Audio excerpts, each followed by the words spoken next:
Hello नमस्ते दोस्तों, स्वागत है आपका मैथ्स के नए वीडियो में। प्रैक्टिस सेट नंबर 8 है ये, और इसमें प्रीवियस ईयर क्वेश्चन हम सॉल्व कर रहे हैं एसएससी जीडी 2025 के लिए। तो दोस्तों, जो भी भाई मैथ्स नहीं जानते हैं और वो मैथ्स सीखना चाहते हैं, एसएससी जीडी का मतलब पेपर भी आने वाला है और वो मैथ्स के क्वेश्चन सॉल्व नहीं कर पाते हैं, तो वे भाई जो है इस प्रैक्टिस सेट के साथ जुड़ सकते हैं और अपना मैथ्स को अच्छा कर सकते हैं। तो चलिए फिर शुरू करते हैं। ये हमने होमवर्क में क्वेश्चन दिया था, पिछले प्रैक्टिस सेट क्वेश्चन है, इसे देख लेते हैं पहले। इसमें कहा गया है कि एक वस्तु का क्रय मूल्य और विक्रय मूल्य के बीच का अंतर 120 रुपए का अंतर है। यदि लाभ प्रतिशत 10% है तो विक्रय मूल्य क्या है। देखो, लाभ कितना दिया, 10%, तो 10% की फ्रैक्शन होती है 1/10। ठीक है, 10% की फ्रैक्शन 1/10। अब यहाँ पे आप सीपी और एसपी का आप रेशियो निकाल लो। मान लो सीपी यहाँ पे हम 10 है, सीपी यहाँ पे कितना 10 सीपी है, और एक के यदि लाभ पे हम बेचेंगे तो कितना आ जाएगा, एसपी 11। अब देखो यहाँ पे अंतर कितना, सीपी एसपी को 1 यूनिट, और 1 यूनिट को मान कितना दिया यहाँ पे 120 बता रहा हूँ अंतर। ठीक है, तो 1 यूनिट को मान 120, तो पूछा है इसमें विक्रय मूल्य क्या है। तो विक्रय मूल्य यहाँ पे कितना है, 11 यूनिट है, तो 111 गुणा 120 करेंगे तो कितना आ जाएगा निकल के, 12 एकम 12, और 12 एकम 12 और 1 13, यानी कि 1320। यही आंसर रह जाएगा, राइट आंसर, यानी ऑप्शन नंबर ए इसको राइट आंसर है। ठीक है भैया, चलते हैं तो आज के प्रैक्टिस सेट का क्वेश्चन नंबर 1 पर। देखो दोस्तों, क्वेश्चन नंबर 1 है, 2022 में शहर ए की जनसंख्या 62,500 थी। एक वर्ष बाद शहर ए की जनसंख्या बढ़कर 75,000 हो गई। जनसंख्या में प्रतिशत वृद्धि कितनी है। तो देखो कैसे करेंगे, करना क्या है, पहले जनसंख्या कितनी 62,500 थी। ठीक है, अब बढ़ के कितनी हो गई है 75,000। अब इसको रेशियो बना लो, 0 से 0 कैंसिल, 2 0 से 2 0 कैंसिल आ जाएंगी, और 25 थे या हम कितनी बार काट सके, 25 थी 75, और यहाँ पे 25 थे हम क्या बार काट देंगे, 25 बार। अब 5 थे और काट दो एक बार, 5 पंजे 25 और 5 छिक्का 30। अब देखो कितनी बढ़ी है यहाँ पे 1 यूनिट, कितने थे बढ़ी है 5 थे। ठीक है, और प्रतिशत बनाने के लिए 100 की गुणा, तो 5 से 100 हम काट देंगे कितनी बार, 20 बार, तो कितना आ जाएगा दोस्तों निकल के 20%। ठीक है, नेक्स्ट क्वेश्चन है क्वेश्चन नंबर 2। क्वेश्चन नंबर 2 है, Z1, Z2 और Z3 एक काम को क्रमशः 100, 50 और 75 दिनों में पूरा करते हैं। उन तीनों ने एक साथ मिलकर काम शुरू किया, लेकिन Z2 ने काम पूरा होने से 15 दिन पहले छोड़ दिया। कितने दिन पहले छोड़ दिए, 15 दिन।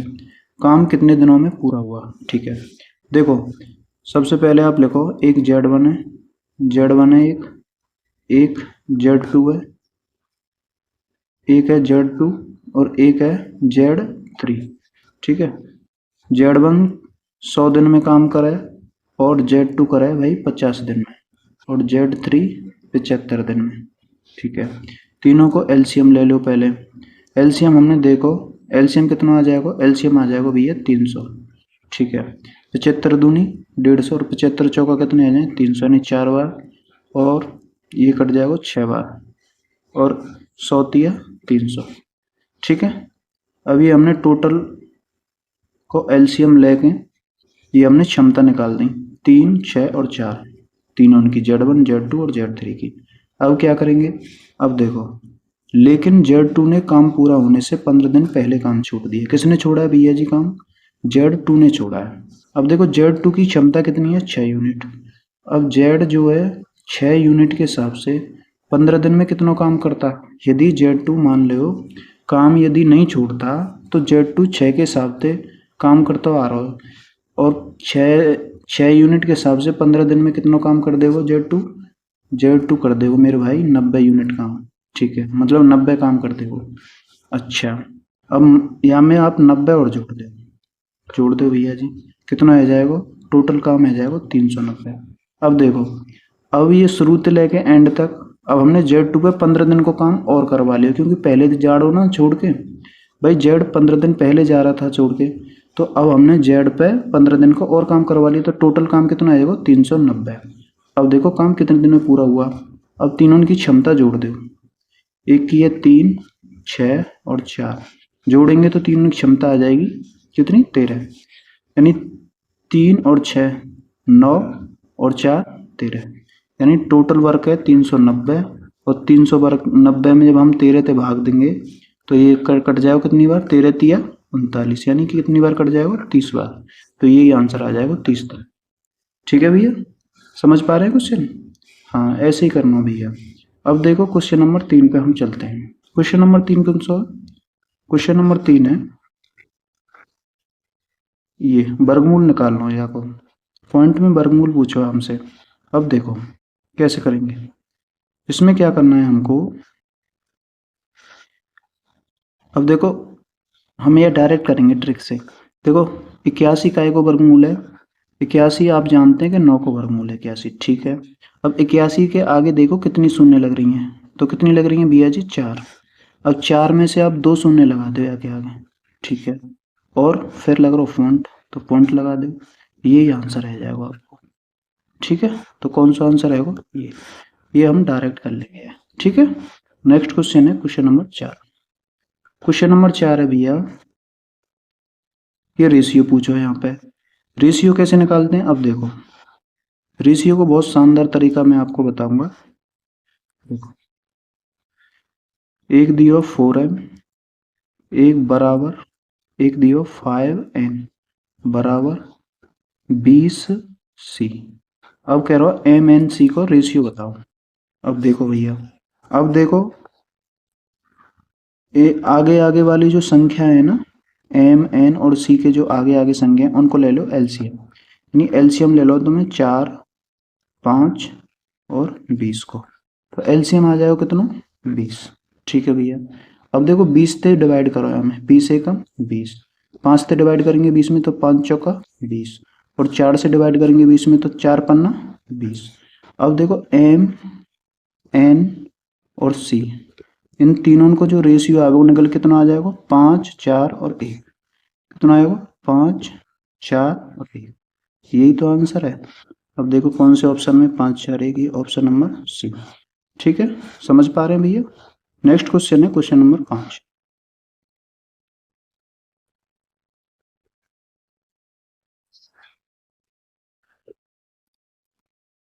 क्वेश्चन नंबर 5 है, 30% वार्षिक दर से ऋण पर दी गई एक निश्चित धनराशि एक वर्ष के लिए चक्रवृद्धि ब्याज अर्धवार्षिक रूप से संयोजित और एक वर्ष के लिए साधारण ब्याज के बीच का अंतर कितना है, 337.1 मिनट, कितना है 337.5 रुपये है। वह धनराशि कितनी है। अब देखो रेट कितना दिया हो वैसे हमें, एक तरफ आप समझने का जो मैं यहाँ पे बता रहा हूँ, एक तरफ आप CI लिखो और एक तरफ लिखो आप SI। ठीक है जी, अब देखो रेट दियो हमें 30% और एक वर्ष को दियो समय, और कह रहे हो चक्रवृद्धि ब्याज कैसी है, अर्धवार्षिक है। जब एक वर्ष में कितनी अर्धवार्षिक होते हैं, एक वर्ष में कितनी अर्धवार्षिक होती हैं, तो एक वर्ष में अर्धवार्षिक होती हैं भैया जी 2, 6 महीना की। अच्छा जी, तो टाइम कितना हो जाएगा एक वर्ष को, यानी कि 2 बरस बन जाएंगी ना, 6 महीने की अर्धवार्षिक रूप से वो निकलवा रहा हूँ हम पे। अच्छा रेट कितनी है 30%, तो रेट है हम जस्ट आधी कर देंगे, क्योंकि ये वार्षिक है, हमें लेनी है छमाही के हिसाब से हमें कैलकुलेट करनी है, तो रेट आ जाएगी हमारी 15%। ठीक है, अब SI में क्या करना है, SI में करना है एक वर्ष को, तो यहाँ पे दियो एक वर्ष के लिए साधारण ब्याज के बीच का अंतर। अच्छा रेट तो दोनों का जी 30 ही ना, तो देखो टाइम कितना है का जी, टाइम तो यहाँ एक वर्ष लेना पड़ेगा ना, क्योंकि ये तो वार्षिक चल रही है। ठीक है, और रेट कितनी रहेगी आपको, 30, रेट कितनी रहेगी 30% ही। ठीक है, अब देखो CI का जाए हम अब हम 2 साल की रेट निकालेंगे 15 के हिसाब से। अब देखो R2 जब हम निकालेंगे 2 साल को रेट, फॉर्मूला होता है x plus Y plus X Y upon में 100, या तो हम निकाल लेंगे। अब देखो दोनों साल की रेट कितनी कितनी 15 ही लेनी है हमें, तो 15 प्लस 15 प्लस 15 15 गुणा करेंगे तो ये आ जाएगा 225 और भागित 100। और जब यहाँ पे सॉल्व करेंगे तो 15 15 30 और 100 को भाग देंगे तो 2.25 यहाँ पे, तो कितना आ जाएगा कैलकुलेट है कि R2 आ जाएगा भैया जी 30 और 2 32.5, कितना आ जाएगा 32.25। अच्छा, अब ये R2 हैगी, यानी CI की रेट निकल आई 32.25% और ये कितनी है 30%। अब देखो यहाँ पे अंतर कितना हो दोनों रेटन को, अंतर है यहाँ पे 2.25 को, कितना अंतर है, यानी 2.25 को अंतर है 2.25। अब 2.25 को अंतर है, लेकिन वहाँ कह रहा है 337.5 को अंतर है, 337.5 को अंतर है। ठीक है, तो यहाँ पे आप जब आप यह कैलकुलेट करेंगे, यानी पॉइंट से तो पॉइंट उड़ा देंगे, यहाँ पे एक जीरो बढ़ाएंगे तो 1 यूनिट की जो वैल्यू आएगी या को 225 को भाग दे देंगे हम 33,750 में, तो 1 यूनिट की जो वैल्यू आएगी काट पीट करके तो कितनी आ जाएगी 150, कितनी आ जाएगी भैया जी 150। अच्छा, 1 यूनिट की वैल्यू कितनी आ जाएगी 150। अब देखो 1 यूनिट की वैल्यू आएगी 150, 1 यूनिट की ना आई मतलब 1% की वैल्यू आ जाएगी, क्योंकि ये कितनी है 2.25% है। अच्छा, तो हमें क्या पूछो यहाँ पे धनराशि पूछी है, तो मूलधन कितना निकालेंगे हम 100%, तो 100% की वैल्यू कितनी आ जाएगी यहाँ पे, जब हम 100% की निकालेंगे तो 150 के पीछे हमने 2 जीरो और लगा देनी है। ठीक है, तो कितनी आ जाएगी 15,000, यही आंसर है, यही मूलधन। तो मूलधन कितना आ जाएगा 15,000। ठीक है भैया, नेक्स्ट क्वेश्चन है क्वेश्चन नंबर 6।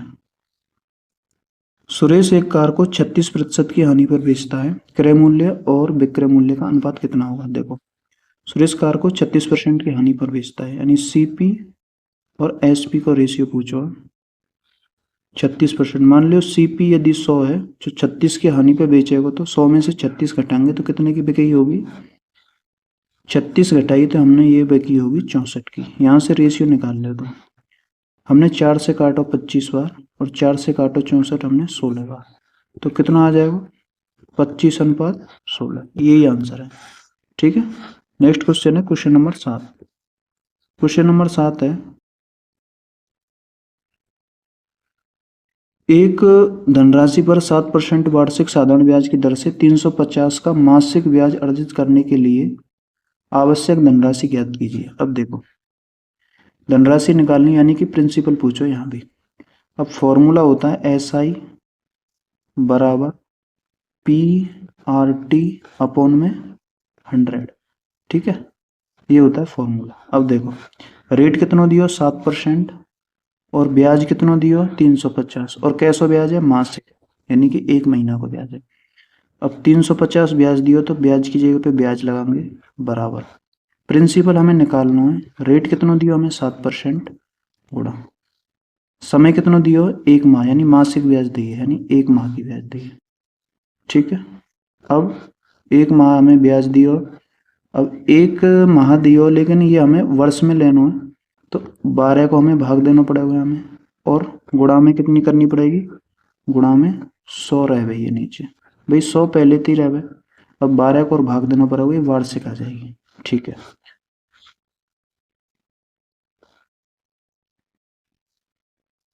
अब यह सॉल्व कर लो, यहाँ पे 7 ते हमने काट दिया, 7 पंजे 35, 50 बार, और ये आ जाएगा 1200, 1200 गुणा 50 करेंगे तो कितना आ जाएगा, P बराबर 50 गुणा 1200 और 12 पंजे 60, 3 जीरो लगा दो, यानी कितना आ जाएगा 60,000, यही आंसर है, ऑप्शन नंबर 3। ठीक है, नेक्स्ट क्वेश्चन है क्वेश्चन नंबर 8। क्वेश्चन नंबर 8 है भैया, 70,000 रुपए को ABC के बीच इस प्रकार बांटा जाता है कि AB A/B 2/3 और BC 4/5 होता है। इसमें A का हिस्सा कितना है? अब देखो पहले तो रेशियो निकाल लो ABC का। तो ABC को रेशियो आप कैसे निकालेंगे? देखो पहले आप लिखेंगे A, B और C, सॉरी। अब देखो A/B कितना है? 2/3 है। अब BC कितना है? तो B को मान दियो 4 और C को मान दियो 5। अब रेशियो ABC को कैसे निकालेंगे? अब देखो एक डंडा लगाओ। अब देखो 4 यहाँ पे कितना है? 4। अब 4 को जगह यहाँ पे खाली है तो 4 को पड़ोसी 4 दे करते हैं। ठीक, यहाँ पे कितना है? 3 और यहाँ पे जगह खाली है यहाँ पे। अब यहाँ पे जगह खाली है तो ये 3 को 3 के मतलब साइड में जगह खाली है तो यहाँ पे कितना भर देंगे? 3। यानी यहाँ 3 है तो साइड में भी हम 3 भर देंगे, यानी पड़ोसी 3 भर देंगे। अब देखो इनकी कर लेंगे गुणा। अब 4 दूनी 8 और 4 4 तिया 12 और 5 तिया 15। अब ये रेशियो आया हो जो निकल के, अगर ये चीज कट रही हो तीनों संख्या किसी एक पहाड़े थे तो काट दो, नहीं तो ये रेशियो बनेगा।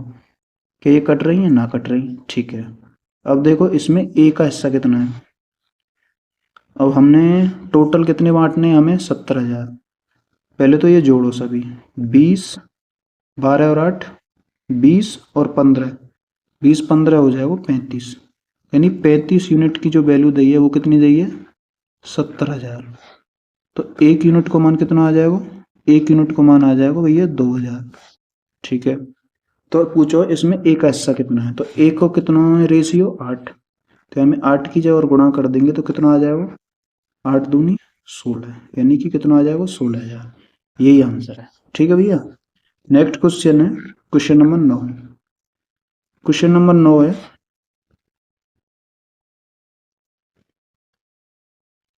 ये शेषफल पर में से क्वेश्चन नंबर 9।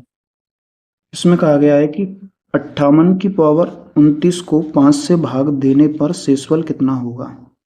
तो देखो कैसे करेंगे, यहाँ लिखो 58 की पावर कितनी है? 29 को कितने से भाग दें? 5 से। जब हम 5 से भाग दे रहे हैं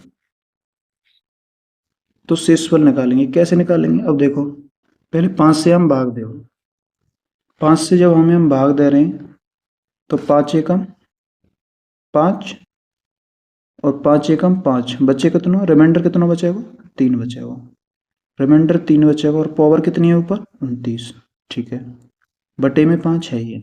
अब देखो अब जब हम 5 से 3 में भाग दे रहे हैं तो रिमाइंडर 3 ही, लेकिन पावर 29 है। अब यह कि 3 गुणा 3 गुणा 3 गुणा 29 बार करेंगे तो काफ़ी लंबा हो जाएगा। तो हम क्या करेंगे कि 3 को ऐसो मल्टीपल देखो कि 5 से भाग देने पर एक शेषफल बच जाए।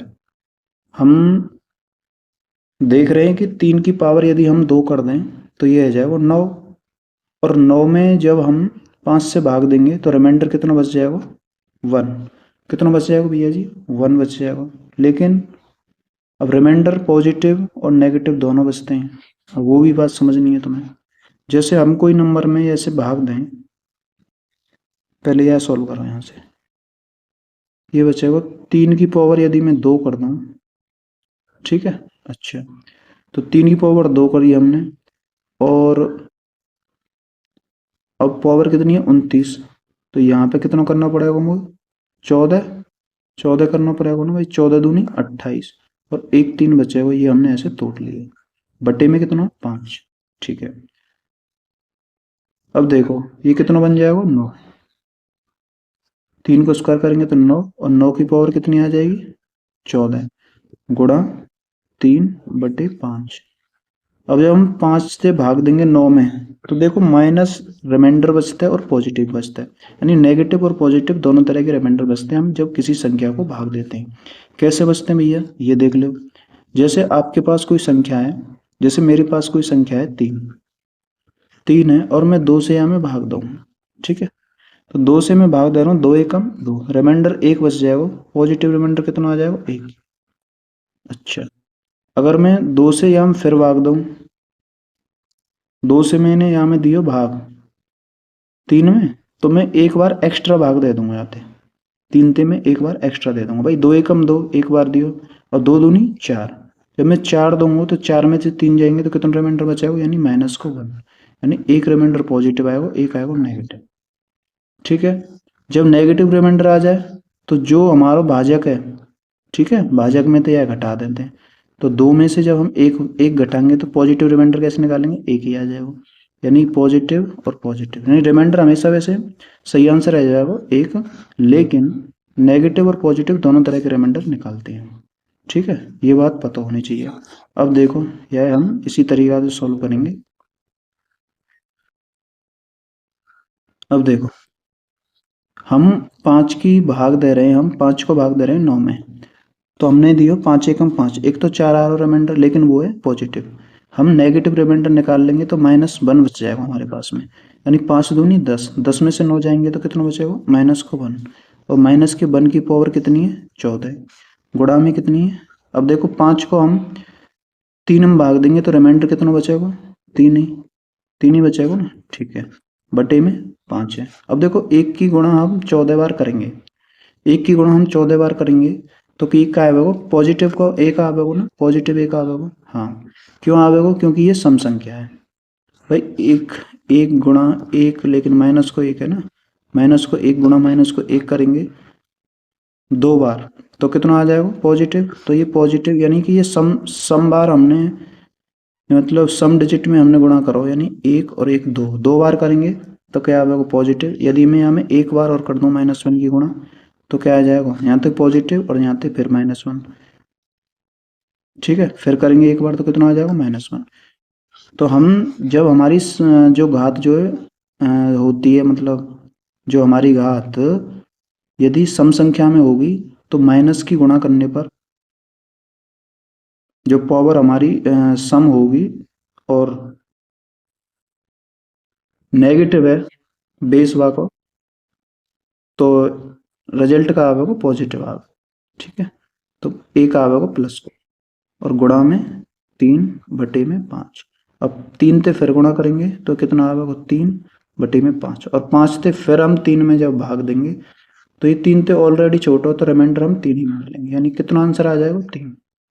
तो ये समझाने का जितनी दिल लगी नहीं तो आप इसे डायरेक्ट भी कर सकते थे। ठीक है भैया, नेक्स्ट क्वेश्चन है क्वेश्चन नंबर 10। क्वेश्चन नंबर 10 है, प्रथम 31 विषम संख्याओं का औसत। अब देखो, अब 31 आप विषम संख्या लिखने लगे तो आप कम से कम लग जाएंगे 5 मिनट। कितने समय लग जाएगा, 5 मिनट। लेकिन इसके लिए एक सूत्र होता है, इसके लिए सूत्र कौन सा होता है भैया जी, जैसे विषम संख्यान को यदि हम योग निकालें यानी सम निकालें तो सम को सूत्र रहेगा n², और एवरेज को सूत्र का रहे, एवरेज को रहेगा केवल n। पहली विषम संख्या यानी प्रथम n संख्यान को योगफल कितना रहेगा, n विषम संख्यान को योग n², और प्रथम n विषम संख्या को औसत यदि पूछ ले तो क्या रहेगा, n ही रहेगा, यानी जितनी संख्या है उतनी रहेगा। अब देखो कितनी संख्या है, 31, तो 31 को कितना आ जाएगा, 31। ठीक है, नेक्स्ट क्वेश्चन है क्वेश्चन नंबर 11। क्वेश्चन नंबर 11, एक अर्धगोले का व्यास 21 सेंटीमीटर है, अर्धगोले का कुल पृष्ठीय क्षेत्रफल कितना है। अब देखो व्यास कितना दियो, 21 सेंटीमीटर, व्यास कितना दियो, 21 सेंटीमीटर। अब देखो रेडियस कितनी आ जाएगी, फिर रेडियस आ जाएगी 21/2। ठीक है, अर्धगोले का कुल पृष्ठीय क्षेत्रफल, कुल पृष्ठीय क्षेत्रफल कितना रहे, ये रहे 3πr²। कितना रहे भैया जी, 3πr²। अर्धगोले का कुल पृष्ठीय क्षेत्रफल होता है 3πr²। ठीक है, तो 3 गुणा पाई की मान होता है 22/7 गुणा r 21/2 गुणा 21/2। अब काट पीट कर दे यहाँ पे, काट पीट करी हमने, 7 से हमने काट दी हुई 3 बार। अब देखो 2 से हमने काट दी हुई 11 बार, 11 बार काट दियो।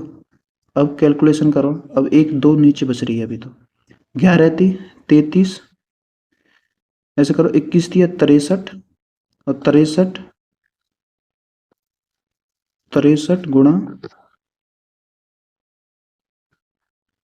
11 थी 33 कर लो, बटे बटे में 2 है। अब पहले 63 गुणा 33 करेंगे तो कितना आ जाएगा निकल के, यहाँ पे कर ले, 63 गुणा में 33,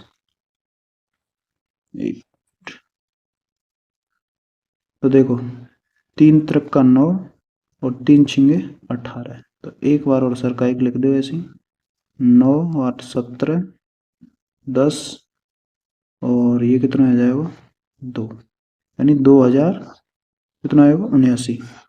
ये आ जाएगा 2079, 2079 और भाग देना 2 से।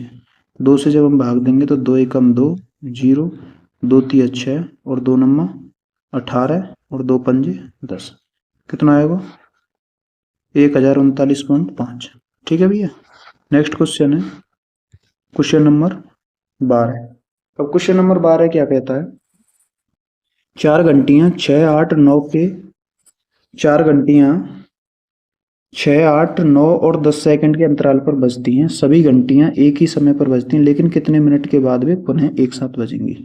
कितने मिनट के बाद वे पुनः एक साथ बजेंगी। तो देखो 4 घंटियां हैं, 6 8 9 और 10 सेकंड के अंतराल पर बज रही हैं। तो इनको ले लो पहले, क्या एलसीएम ले लेंगे। तो 2 से काटो, 2 तिया 6, 2 चक्कू 8 9 और 2 पंजे 10। अब फिर कैसे कट रहा हो, फिर काट दे यार तुम 3 से, 3 एकम 3 4 3 तिया 9 5। अब देखो कोई का इतना कट रहा हो, तो ये 5 से कटेगा, 3 ते और 4 से, यानी कि एक बार 4 से दे दो, फिर 3 से और एक बार 5 से।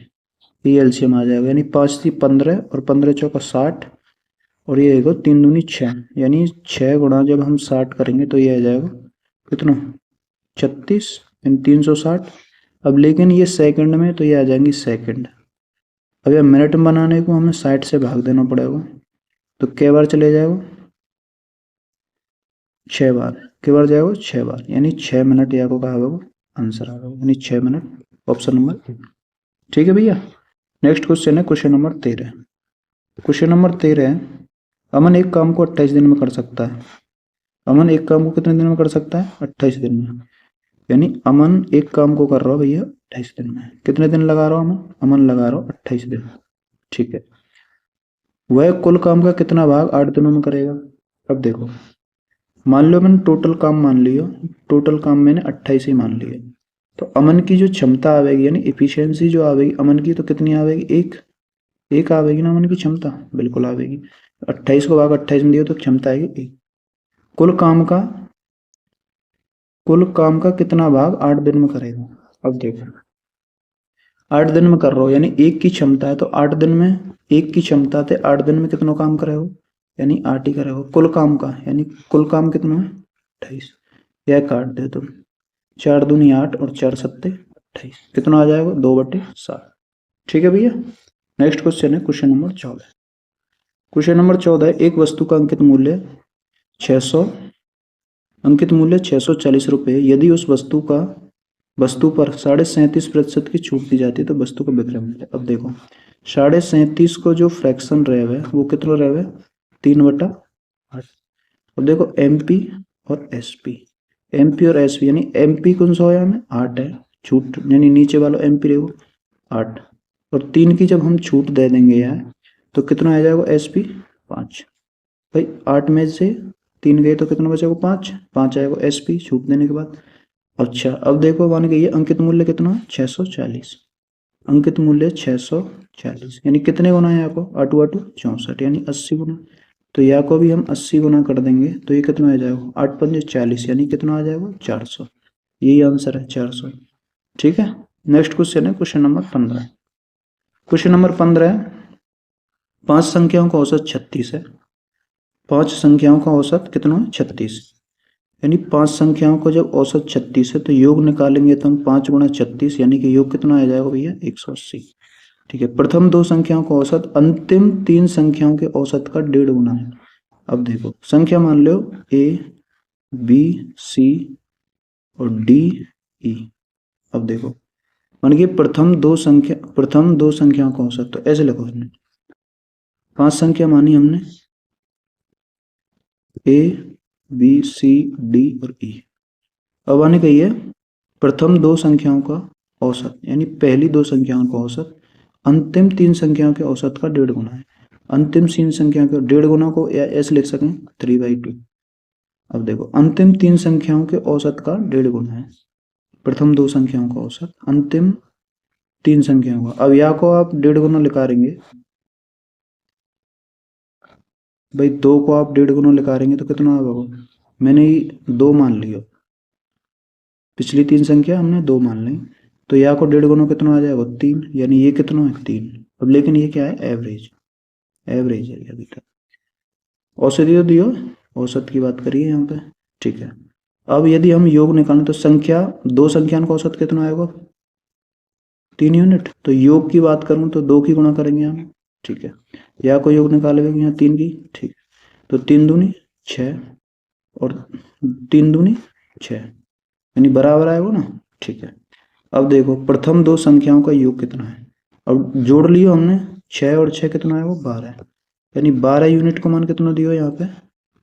180 दियो ना, निकालो हमने भाई 180, तो 1 यूनिट का मान कितना आ जाएगा भैया? 15। अब मान कि प्रथम 2 संख्याओं का योग कितना है? अब 15, 1 यूनिट को मान आएगा 15। प्रथम 2 संख्याओं का योग कितना है? 6। योग निकालो ना 6, तो हम 6 की गुणा और कर देंगे तो कितना आएगा निकल के? ये आ जाएगा 90, यानी ऑप्शन नंबर, ठीक है भैया। नेक्स्ट क्वेश्चन है क्वेश्चन नंबर 16। क्वेश्चन नंबर 16 क्या कहता है? एक निश्चित शहर की जनसंख्या पहले वर्ष 5% और दूसरे वर्ष 8% की वृद्धि होती है। जनसंख्या में कुल प्रतिशत वृद्धि कितनी है? देखो 5% की फ्रैक्शन हमने देखी 1/20, और 8% की फ्रैक्शन कितनी हो जाएगी? 4 दूनी 8 और 4 से 25 बार, यानी 2/25, ठीक है। अब देखो पहले वर्ष मान लो 20 जनसंख्या है, तो 1 की वृद्धि है कि कितनी आ जाएगी? 21। अब दूसरे वर्ष 25 ही जनसंख्या, तो वृद्धि है कि 2 की, यानी 2 की वृद्धि आ जाएगी, तो कितनी आ जाएगी? 27। अब 25 गुणा 20 करेंगे तो कितना आ जाएगा? 500, और 21 गुणा 27 करेंगे तो कितना आ जाएगा? 27 एकम 27, हासिल लगी 2, 27 दूनी 54 और 2 56, कितना आ जाएगा? 567। अब देखो 500 से कितनी आएगी? 567, यानी कितने की वृद्धि हुई? 67 की। कितने थे भाई?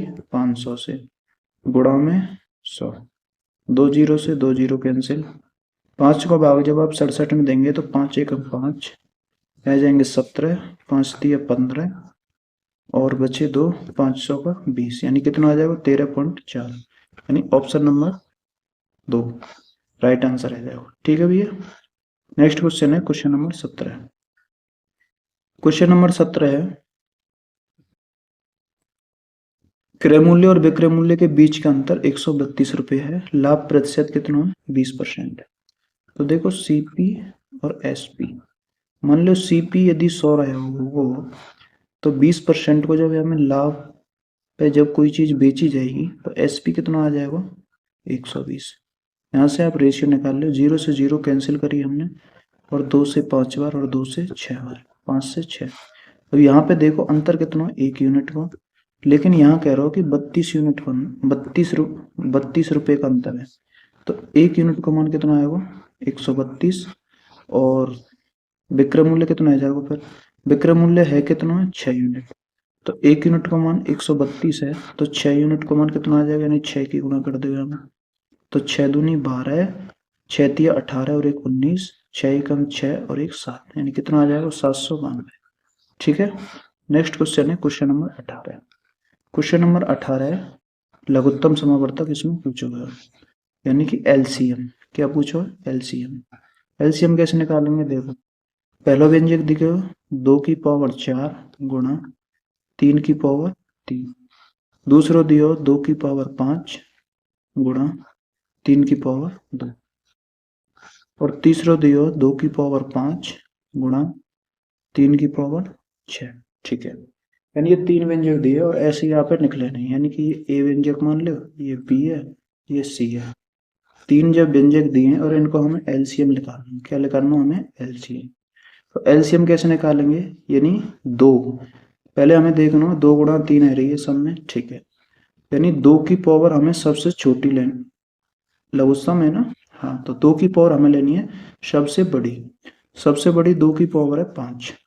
भाई यहाँ पे 5 है, यहाँ पे 5 है, यहाँ पे 4 है, तो हम ले लेंगे 2 की पावर 5 गुणा। अब हमें दूसरा जो मल्टीपल है वो है 3 को। अब देखो 3 की पावर हमें सबसे बड़ी लेनी है, यानी 3 की पावर रह जाएगी सबसे बड़ी 6, और यही रह जाएगा एलसीएम। यदि आप एचसीएफ पूछ लें तो यही क्वेश्चन में क्या पूछ लें तो भैया एचसीएफ। एचसीएफ कैसे निकालते हैं, हमें सबसे छोटी पावर लेनी पड़ती है, यानी 2 की सबसे छोटी पावर है 4, ठीक है, गुणा, और 3 की सबसे छोटी पावर लेनी पड़ती है ये जान तो 2, तो ये जान तो एचसीएफ, ये आंसर तो ठीक है। तो नेक्स्ट क्वेश्चन पे देखेंगे। नेक्स्ट क्वेश्चन है क्वेश्चन नंबर 19। क्वेश्चन नंबर 19 है नेक्स्ट। एक खिलौने का वास्तविक मूल्य $25 है, लेकिन 30% की छूट के साथ सेल में बेचा जाता है। खिलौने का विक्रय मूल्य कितना है। देखो खिलौने को जो वास्तविक मूल्य कितना है 25, ठीक है, 30% की छूट पर बेचा जाता है, यानी कि 70/100। यहाँ पे एसपी निकाल लेंगे, 0 से 0 कैंसिल, 25 सत्ते 175, और 175 और 10 को जब हमें हम भाग देंगे तो ये कितना आ जाएगा 17.5। यही आंसर आ जाएगा 17.5, यानी ऑप्शन नंबर बी। ठीक है भैया। नेक्स्ट क्वेश्चन है क्वेश्चन नंबर 20। क्वेश्चन नंबर 20 है हमारा अंतिम क्वेश्चन है। दो कारें एक ही बिंदु से चलना शुरू करती हैं और एक दूसरे के विपरीत दिशा में यात्रा करती हैं। यदि एक कार 40 किलोमीटर प्रति घंटा और दूसरी कार 50 किलोमीटर प्रति घंटा चाल से चलती है, तो 5 घंटे बाद वे दोनों एक दूसरे से कितनी दूरी पर होंगे। तो ये क्वेश्चन को आंसर आप होमवर्क में करके लाना है और आंसर देना कमेंट बॉक्स में। ठीक है भैया। और कैसी लगी वीडियो, यदि आपने एंड तक देखे होंगे 20 क्वेश्चन, मतलब पूरी वीडियो देखी होगी, तो आप सभी क्वेश्चन समझ में आए होंगे, और यदि ना भी आए हों तो एक बार फिर से देख लेना, समझ में आ जाएंगे। ठीक है। और वीडियो अच्छी लगी हो तो भैया लाइक कर दियो और चैनल सब्सक्राइब कर लियो, और अपने दोस्तों को वीडियो को करिए शेयर। ठीक है। तो मिलते हैं नेक्स्ट वीडियो में, तब तक के लिए जय हिंद जय भारत।